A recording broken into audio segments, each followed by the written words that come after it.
लोकसभा चुनाव के रण में बयानों के जमकर तीर चल रहे हैं। वार पलटवार, जहरीले विवादित बयान, सब कुछ देखने को मिलता है और अक्सर कांग्रेस के नेता ये ऐसा कुछ कह रहे हैं जो विरोधियों से ज्यादा खुद को नुकसान पहुंचा रहा है। बिल्कुल, सैम पित्रोदा के बयान पर उपजा बवाल अभी खत्म भी नहीं हुआ था कि अब कांग्रेस के वरिष्ठ नेता मणिशंकर अय्यर ने पाकिस्तान का राग अलाप दिया है, जिस पर बीजेपी हमलावर है।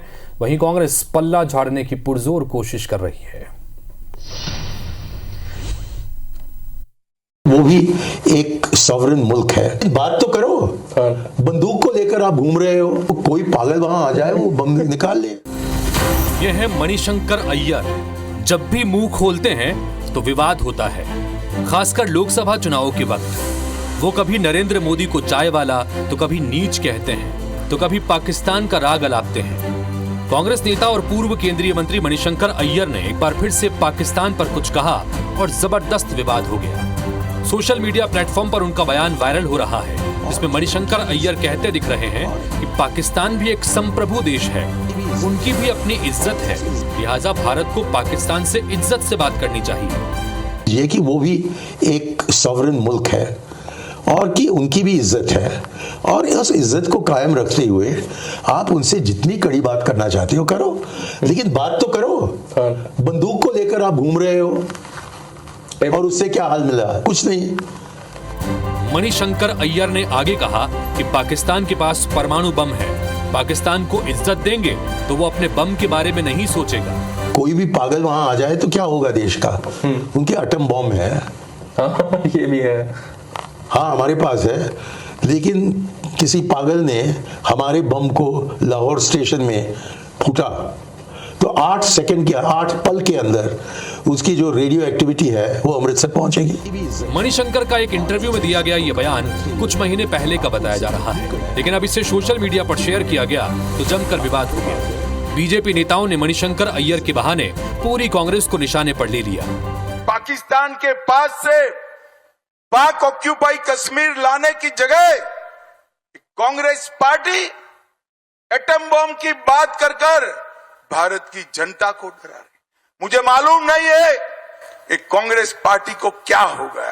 इंडी गठबंधन के नेता बौद्धिक दिवालियेपन के शिकार हैं। मणिशंकर जी, ये यूपीए की ढीली ढाली सरकार नहीं है। आज भारत के प्रधानमंत्री 56 इंच के सीने वाले हैं। हम अपनी तरफ से किसी को छेड़ेंगे नहीं, लेकिन कोई छेड़ेगा तो छोड़ेंगे नहीं। भारत डरने वाला नहीं है। ये ऐसे ही नहीं हो सकता है कि कोई भी नेता कुछ बोल देता। कितने नेता को कांग्रेस पार्टी निकाले? ये ऐसे नेता हैं जो कांग्रेस पार्टी की नीति तय करते हैं, कांग्रेस पार्टी की जो है डायरेक्शन पॉलिसी तय करते हैं। उनका स्टेटमेंट है, ये तो विचारधारा का स्टेटमेंट हुआ। हमेशा से पाकिस्तान से प्यार रहा है, हमेशा से देश विरोधी बात की है, हमेशा से लेफ्टिस्ट मानसिकता का शिकार है। मणिशंकर अय्यर के बयान से अब कांग्रेस कन्नी काट रही है। कांग्रेस नेता कह रहे हैं कि पहले पित्रोदा और अब अय्यर दोनों के बयान से कांग्रेस को नुकसान हुआ, लेकिन ये उनके व्यक्तिगत विचार हैं, पार्टी के नहीं। व्यक्तिगत तौर पे ये उनका व्यक्तिगत विचार हो सकता है, व्यक्तिगत तौर हो सकता है। इस तरह बयान देने से पार्टी को नुकसान होता है, इसलिए इसको तत्काल रोक लगानी चाहिए इस तरह कार्रवाइयों पर। इंडियन ओवरसीज कांग्रेस के चेयरमैन सैम पित्रोदा के बयान पर विवाद अभी थमा भी नहीं कि मणिशंकर अय्यर के बयान ने कांग्रेस को मुश्किल में डाल दिया है। पिछले कुछ चुनावों के दौरान अक्सर देखा गया है कि कांग्रेस के कई नेता ठीक चुनाव के दौरान ऐसा बयान दे देते हैं जो न सिर्फ कांग्रेस को नुकसान पहुंचाता है, बल्कि विपक्षी दल खासकर भाजपा को फ्रंट फुट पर खेलने का मौका मिल जाता है, और ऐसे मुद्दों को भुनाने में भाजपा को कोई सानी भी नहीं है। जाहिर है, इन बयानों से परेशान कांग्रेस नेता यही कहते होंगे कि हमें तो अपनों ने लूटा, गैरों में कहां दम था, कांग्रेस की किश्ती वहां डूबी जहां पानी कम था। Bureau report, IBC 24।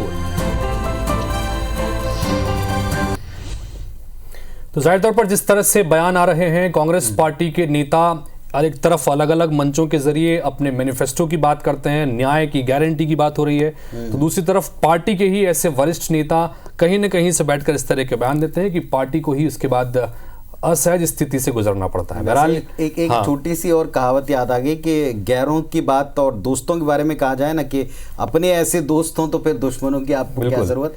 ये बयान कम से कम इसी तरह का इशारा कर रहे हैं।